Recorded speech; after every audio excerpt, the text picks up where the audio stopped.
मध्ययुगीन भारत के इतिहास की अगर चर्चा की जाएगी तो उसमें मुगलों का नाम सबसे इम्पोर्टेंट रूप में आता है। मध्ययुगीन भारत के इतिहास में मुगल एक इम्पोर्टेंट कड़ी है जिसको दरकिनार नहीं किया जा सकता।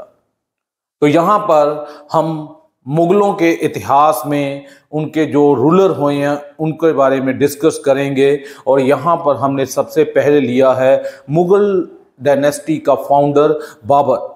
Babar was known as the real founder of Mughal empire in India. लेकिन बाबर के आने से पहले दिल्ली की हुकूमत के ऊपर स्लेव डायनेस्टी का रूल था और स्लेव डायनेस्टी का जो पहला रूलर था वो कुतुबुद्दीन ऐबक था। मोहम्मद गौरी और मोहम्मद गजनबी ये भी हमें मालूम है, ये अफ़गान के लुटेरे थे। ये इंडिया में लूटने आते थे, जिनका मकसद लूटना था। और मोहम्मद गौरी ने दिल्ली में अपना रूलर, अपना दास, अपना स्लेव अपॉइंट कर दिया था जिसको कुतुबुद्दीन ऐबक बोला जाता है। स्लेव डायनेस्टी का भी बहुत लंबा इतिहास है, लेकिन इस वीडियो में मैं बाबर के ऊपर चर्चा करूंगा जो कि फरगना वैली, उज्बेकिस्तान, तजाकिस्तान और समरकंद का जो इलाका है, तुर्कमेनिस्तान का इलाका है, वहाँ से बिलोंग करता था। असल में बाबर जो है वो मंगोल और मंगोल और तुर्क दोनों का डिसेंडेंट था। और बाबर जिस कबीले से बिलोंग करता था वो आपस में लड़ते रहते थे, झगड़ते रहते थे, इसलिए बाबर की कोई वहाँ पर डिज़ायर नहीं थी। हालांकि 14 साल की उम्र में बाबर जो था वो फरगना वैली का रूलर बन गया था, लेकिन उसका जो मेन एम था वो हिंदुस्तान के ऊपर हमला करना था, हिंदुस्तान के ऊपर वो राज करना चाहता था। इस मकसद के लिए वो अपनी बुक बाबरनामा, जो कि उसकी आत्मकथा है, बायोग्राफी है, उसमें भी इस चीज़ का जिक्र करता है कि वो भारत की फ्लोरा एंड फना से बहुत ज़्यादा प्रभावित था। तो बाबर एक सही मौके का इंतज़ार कर रहा था ताकि वो दिल्ली के प्रति या दिल्ली के ऊपर हमला कर सकें। उस समय दिल्ली में जो रूलर था वो लोधी डायनेस्टी का इब्राहिम लोधी था, जो कि लोगों के बीच में पॉपुलर नहीं था।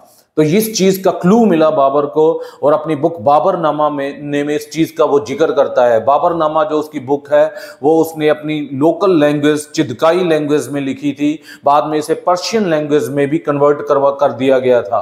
बाबर एक बहुत इम्पॉर्टेंट कवि था, एक बहुत इम्पॉर्टेंट लिटरेचर का ज्ञाता था, जिसे नॉलेज और विजडम बहुत ज़्यादा थी और वो पढ़ाई और साहित्य में भी उसका बहुत ज़्यादा इंटरेस्ट था।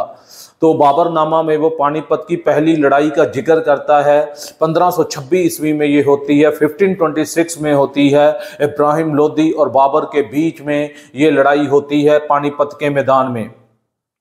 लेकिन बाबर जो है वो इस लड़ाई को जीत जाता है, लेकिन इसके दो फैक्टर होते हैं। कारण ये होता है कि बाबर जो है इस पर्टिकुलर बैटल में अपनी फौज को यूनिट्स में डिवाइड कर देता है।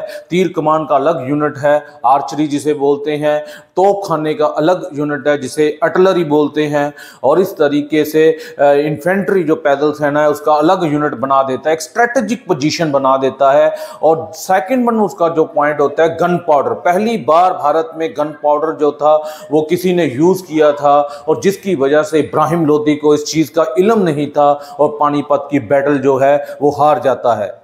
बाबर एक बहुत ही महत्वाकांक्षी इंसान था, बहुत ही एम्बिशियस पर्सन था। वो चाहता था कि पूरी की पूरी उत्तर भारत के ऊपर उसका कब्जा हो। इस मंसूबे को रखने के लिए उसने क्या किया, इस मंसूबे को रखने के लिए उसने अगला टारगेट जो किया वो राणा सांगा के ऊपर किया।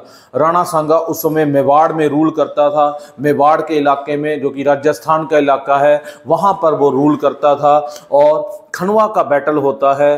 राणा सांगा एक बहुत दलेर इंसान था, उसने बाबर की अधीनता को स्वीकार करने से मना कर दिया, और एक आंख उसकी है नहीं थी और शरीर पर कहते हैं उसके 80 जख्म हो गए थे।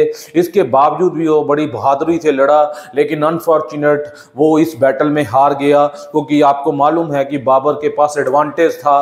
क्या एडवांटेज था? गन पाउडर का एडवांटेज था। नेक्स्ट बैटल जो होती है उसकी चंदेरी की बैटल होती है। चंदेरी की बैटल या चंदेरी के ऊपर हमला करने का उसका मेन जो ऑब्जेक्ट होता है, क्योंकि चंदेरी का जो रूलर होता है उसने किसका साथ दिया है? उसने साथ दिया है अपना क्या नाम है, राणा सांगा का। तो इस तरीके से चंदेरी के ऊपर भी हमला किया जाता है और उसको भी डिफीट कर दिया जाता है। तो इस तरीके से पूरे उत्तर भारत में वो अपनी एक पोजीशन क्रिएट कर लेता है, एक सुपरमेसी क्रिएट कर लेता है, और जो भी उसके कंटेम्परेरीज होते हैं, समकालीन होते हैं, उनको वो एलिमिनेट कर देता है। बाबर अपने बेटे हुमायूं से बहुत ज़्यादा प्यार करता था। एक किस्सा हुमायूं और बाबर के बीच में बहुत ज़्यादा इतिहास में प्रचलित है, जिसमें हुमायूं जो है वो बीमार हो जाता है और बाबर खुदा से ये दुआ करता है कि उसका बेटा जो है वो ठीक हो जाए और उसके बदले में वो बीमार हो जाए। इस चीज़ को लेता हुआ बाबर जो है वो खुदा की ऐसी करामात होती है कि बाबर खुद बीमार हो जाता है और 48 साल की उम्र में उसका देहांत हो जाता है।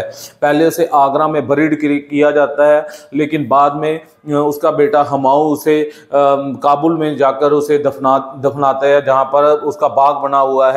और इसी कारण जो आने वाले मुगल थे उन्होंने बागों के ऊपर बहुत ज़्यादा जोर दिया। तो ये कुछ इंटरेस्टिंग फैक्ट थे बाबर के बारे में जो कि मैंने यहाँ पर डिस्कस किए हैं। होप सो आपको ये वीडियो अच्छी लगी होगी।